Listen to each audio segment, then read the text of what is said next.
Sa loob ng halos 2 dekada, ang paghahabi ng inabag ang naging hanap buhay ni Jonathan Paneterse ng Santa Ustina, Buhi, Camarines Sur. Sa tagal na panahon ni Jonathan sa paghahabi ng inabag o inabol na tela, ang kanilang One Town One product ng Buhi, dito niya na napagtapos ang kanyang anak. Iba't ibang mga disenyo na rin ang kanilang nagawa mula sa inabol at ngayon incorporated na ito ng recycled materials katulad ng sira-sirang damit. Patapon na ngunit napakinabangan pa. Pero higit sa lahat, ito yung paggawaan na walang ina-exhaust na makakasira sa ating kalikasan kasi wala siyang usok kasi handmade nga lang. Then another one, yung raw materials namin, mga basura na sana yan, yung mga calorie and patient overruns but upcycle. So napakinabangan pa.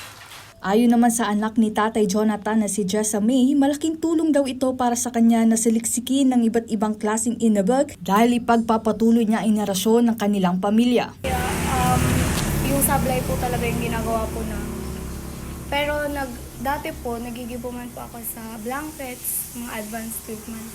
Para po hindi po mawala yung sa kultura po na imitate naman na din po sa amin ng mga parents po namin and patuloy din po siya para mas lalong lumago and mas makilala po yung kultura ng nasa Buhi.